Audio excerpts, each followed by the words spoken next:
Di bawah gurun sepertinya ada sesuatu. Tetapi kedua tentara itu tidak tahu.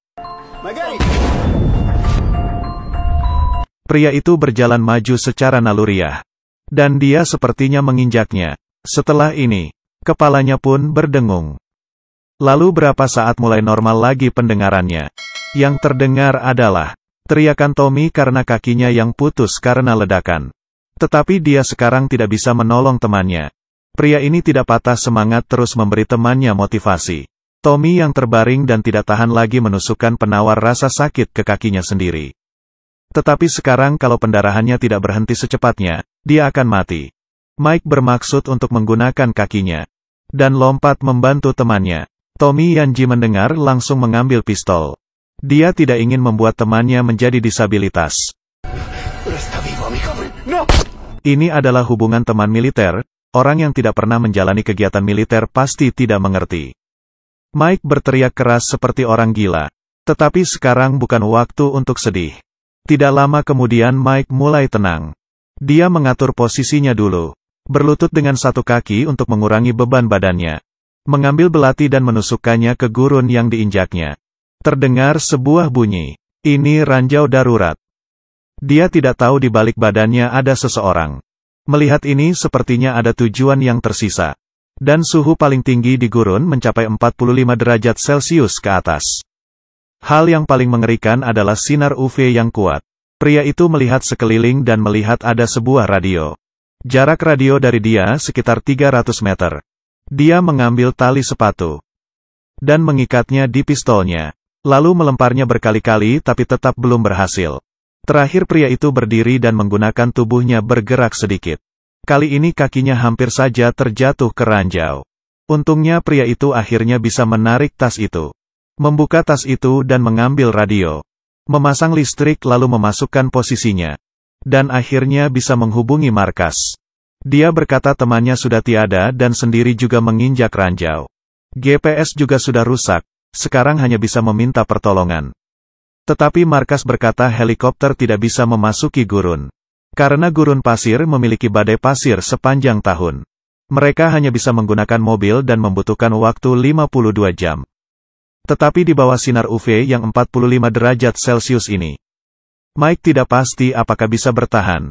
Markas juga menyuruhnya untuk menggali lubang kecil dan mencoba melompat untuk melarikan diri. Kemungkinan berhasil hanya 3%. Setelah itu tiba-tiba sinyal radio terputus. Mike menggunakan timer jam tangannya selama 52 jam.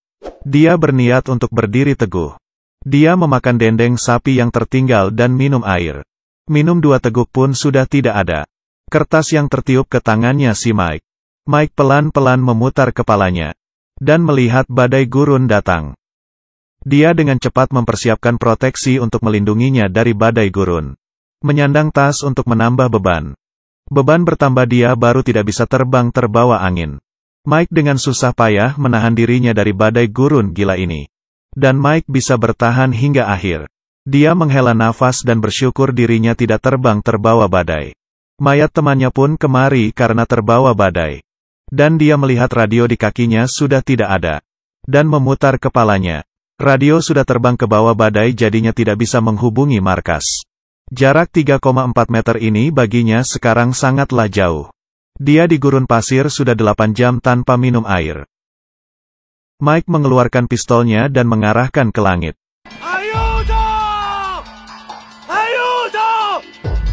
Sangat jelas di sekitarnya tidak ada orang. Dia ingin menggunakan pistol untuk menyelesaikan hidupnya. Karena sudah tidak ada air lebih baik dia mati saja. Kali ini di depannya muncul seseorang. Pria itu berjalan dengan kecepatan yang aneh. Sangat jelas bahwa dia adalah penduduk di sini. Mike meminta tolong kepadanya untuk mengambilkan radio.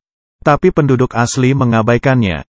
Mike pun berteriak mengatakan bahwa kakinya itu menginjak ranjau. Mike merasa penduduk asli di sana otaknya sudah tidak beres. Tidak lama kemudian mukanya mulai memerah. Demi bertahan hidup dia pun meminum minuman kecil. Dari kejauhan datang seorang anak perempuan. Anak perempuan itu juga berjalan dengan kecepatan yang aneh. Tangannya membawa sebuah botol air. Ternyata dia adalah anak penduduk asli tadi dan membawakannya air. Mike pun langsung mengambil dan meminumnya. Dia berterima kasih kepada anak kecil itu, tapi dia tidak mengerti. Lalu dia mengeluarkan sebuah mainan tentara. Mike mengira dia menginginkan mainan tentara darinya.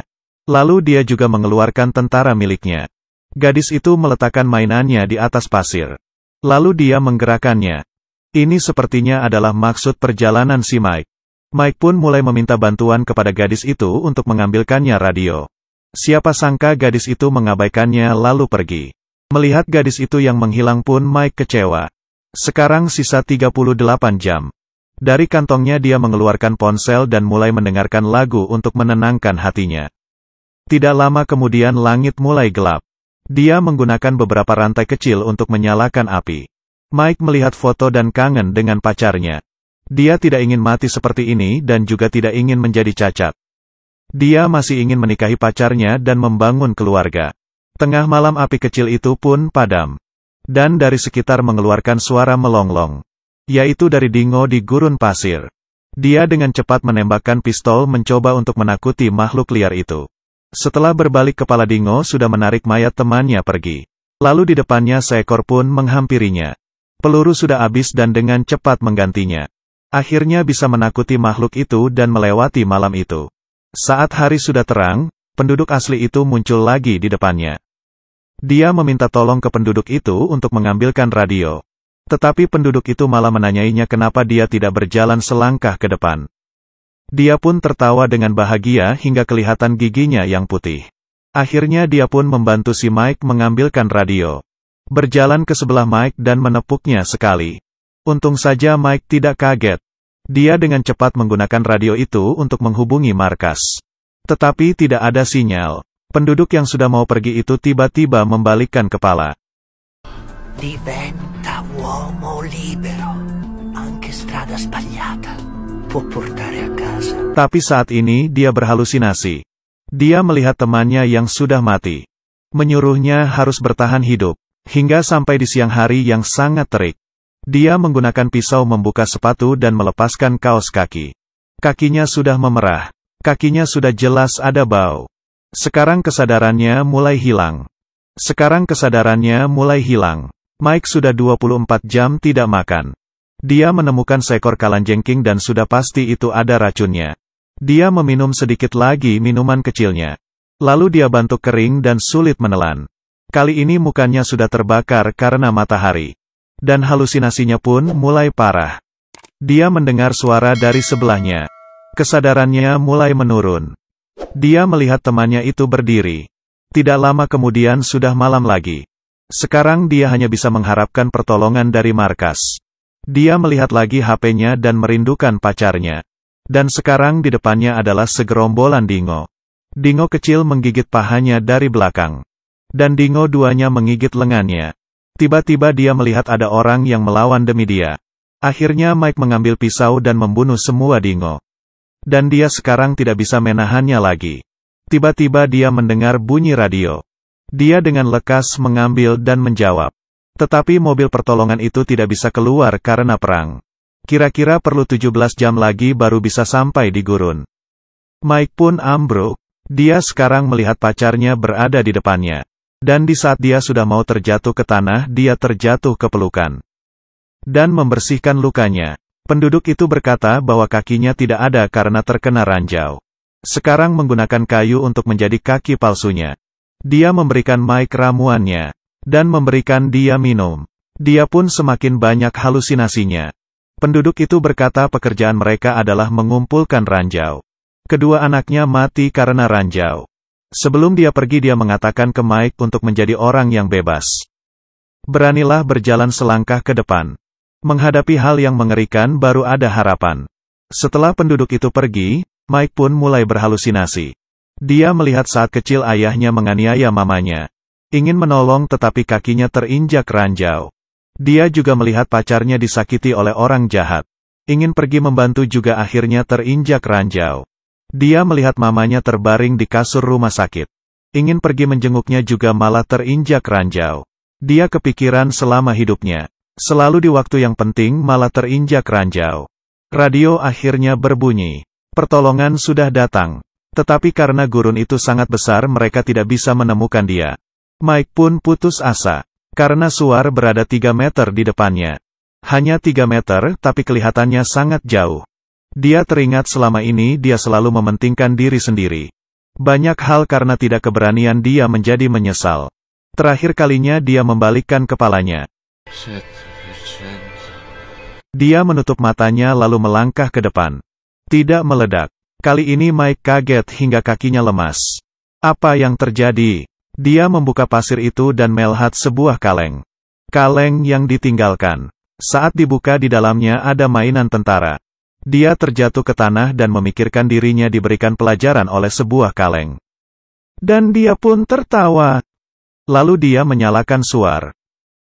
Akhirnya Mike pulang ke negara dan dibebas tugaskan secara resmi. Dan yang menunggunya adalah pacarnya. Kadangkala kita berhenti di waktu yang sangat penting. Dan karena kita tidak melangkah ini bisa membuat kita menyesal seumur hidup. Ada mimpi, ada cita-cita, jangan dilepas. Bersulang, badai gurun pasir yang menerjang, ranjau membuat orang sengsara. Meski hidup mulai gelap, tetap harus terbang tinggi. Saya Huo Long Guo, yang suka sama video ini ikuti terus ya. Terima kasih.